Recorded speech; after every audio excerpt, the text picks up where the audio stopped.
All right, what's up, everybody? Good afternoon. I really wasn't planning on recording, but with Kramer going to the IL, man, it sparked a lot of different thoughts here, and I just want to get him out because obviously it's disappointing that he's on the IL. For those of you that haven't seen it yet, they're calling it a tricep injury. Put him on the 15-day IL. Who knows exactly what's going on? I know McCann went out there during his last start. It looked like something was irritating him, and Kramer just waved him off and didn't want to have that conversation. I thought it was a blister because he had an issue with that earlier in the season, but apparently it's something else. And yeah, so I don't know if that's what McCann noticed. I don't know. I don't know. I guess we'll get more details, but I wanted to focus on a couple things that I think are actual real positives of Kramer going on the injured list. So before I go into the positives of that, in no way, shape, or form am I happy he's injured. I feel like that's a whatever. Make that disclaimer, but no, it's not a good thing that he's injured, right? However, because it's a long season, there's a couple of things to look at that actually, for me, this is a positive. Assuming that he's not hurt for more than a couple of weeks, I think a couple of good things are going to come out of this, starting with tonight. So I want to focus on tonight and from a gambling perspective, why this injury is a super benefit to us tonight for betting Corbin Burnes. So the headline for me is bet all Corbin Burnes' props. Maybe besides the strikeouts, because I know that his mentality, he's the ace, he's the leader of the staff. If anybody is going to change the momentum of two starting pitchers getting injured here in the past 3 days, it's going to be the ace of the staff. He's going to go out there. He's going to want to save the bullpen. He's going to want to be efficient. Luckily for us, some of these White Sox, Paul DeJong in particular, has got some good numbers against them. So I thought the props, I don't think they've caught up to how dominant Burnes is. So I really, really like his props. I'm going to start with that. So let's go over exactly what they are. Over 6.5 strikeouts. That's the one that I'm on the fence about because I really think he's going to be super efficient tonight. I just think he's going to, I know he's been striking out so many guys. And I looked at that number. I was like, why isn't it 7.5 at least? Because I feel like they get a ton of action. But my gut tells me that it might be right around that 6 number. So I don't know if I'm going to touch that. But the other three, actually 4 bets that I like for Burnes, and I'll type this out in a second, but the 4 bets I like over 18.5 outs recorded. We're going to get positive money on that. That means he needs to go a 6 1/3. I think that happens. And then over 4.5 hits allowed. I like under 4.5 hits allowed. The number's at 4.5. I really think he's going to dominate tonight. Earned runs is 1.5. I like that also. And the walks is 1.5. I like that. I like the under for walks and a half. I like the under for hits. Oh, walks and a half. I like the under for walks. I like the under for hits. I like the under for earned runs. I like the over for outs recorded. I think this is one of those games where the bad news, the bad vibes, everybody feels bad for Kramer. It's a natural thing. But the one starting pitcher, because it's Burnes tonight, makes me feel like he's going to be extra dominant. He wants to reassure the confidence in the staff, doesn't want any bad juju floating around. And the best way to do that is get everybody out. And I think we get a really, really good start for Burnes. The second good thing that's coming out of this is Vespi and Dylan Tate are both called up because we got rid of Hazley, however you say his name, whatever. God bless him. I don't think he's a fit here.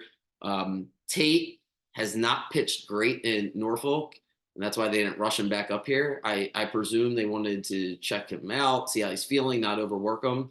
I like that he's coming up here. I think it puts inherent pressure on Kimbrel and Cano and company. Jacob Webb, make sure we need outs here. Our left-handers in the bullpen, I feel like that's solidified. Whether Urban's probably now back in the rotation, but I actually really like Vespi. You got Perez. Colum has been lights out. So, they have the flexibility with the lefties. Means getting hurt, and like I said, Urban having to go in there back into the rotation does take one lefty pitcher out, but they still also have Aiken. So lefty wise, I think they feel pretty confident. It's the right-handers that we still have Tyler Wells lurking. He'll be back eventually. But Dylan Tate's one of those guys where we got to see what we have. Maybe Dylan Tate's the answer because it was 2 years ago. He was fantastic, and he actually was really good against lefties.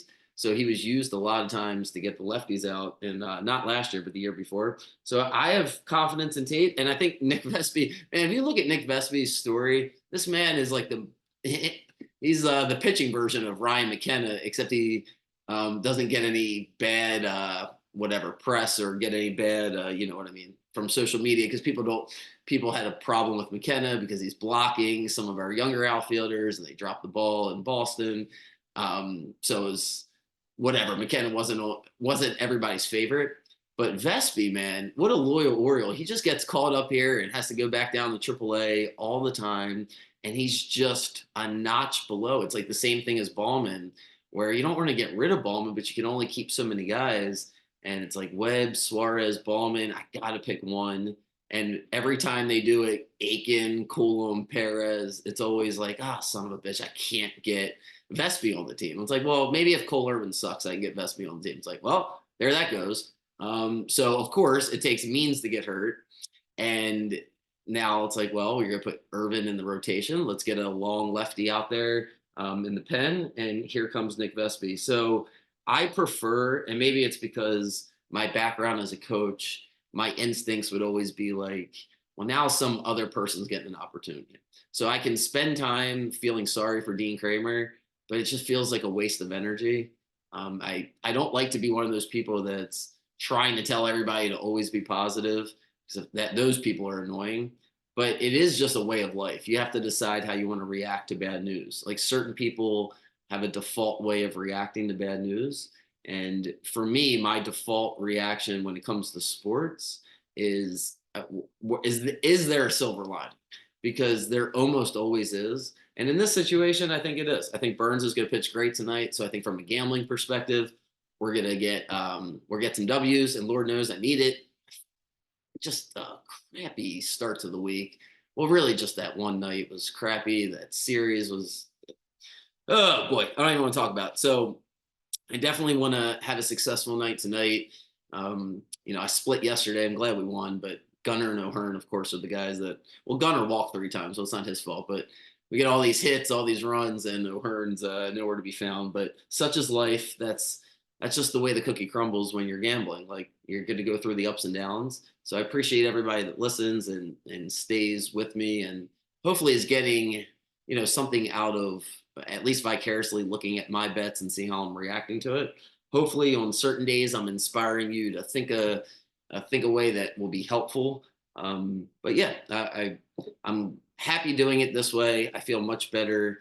Like, I mean, I'm still watching these basketball games and I follow baseball, but to offer my opinions bet wise just feels disingenuous. So I've been thinking about it. Like, should I just, give out a couple more plays because I have an opinion, but because I'm not betting on it, and I don't want that to be the business model. So when Jack takes a couple of days off or he's not quite ready to do baseball, I say to myself, I know people want picks and I totally get that, but that's just not how I'm going to force it. I'm more focused on making sure for football season, when I know people tend to, wager more and might need some more coaching and help along the ways, and frankly might be paying more attention to what I'm saying. For football season, I definitely want to have a healthy variety, because I want this to be the place where someone says, you know what, I'll just get my picks at Ryan's company. Like, he's got 3 guys on there. I like them all. I like listening to what they have to say. I'll see what they're saying. Then I'll do my own research. If I can, that's the goal of the company. Instead of you going to my site and then 3 other sites, and now you have 12 people in your head, I'm hoping that you would feel satisfied during football season with the guys I bring on board. So that's the motivation. I think that's pretty much it. I could carry on a little bit more about the Kremer stuff, but I really just wanted to focus on, we have a lot of talent, and Vespi and Tate, it's good. We'll get to figure out what they got. I think Burnes will respond well tonight. And then as far as the rotation is concerned, that'll be a topic, whether, most likely I'll record tomorrow morning. I'm actually traveling Sunday, headed up to Delaware. So I'm going to try to record tomorrow, but doing a lot of packing and whatnot. But yeah, I want to talk about the rotation in more depth, because Tyler Wells is out there. Obviously, it's easy to put Irvin in there. Do you put Suarez back in there? Do you like having him in the pen? Do you let Cade Povich come up? Do you make a trade? There's a lot of different things to explore. Pretty much just laid out the general options. So I'll dive into more of that once we get a better idea, I think, of when Kremer and Means will be back. But they're at least going to be gone for 2 weeks, so they got to do something. And yeah, so Burnes tonight. I'm going to type this up here in a minute, and I'll see you guys tomorrow. Have a good day.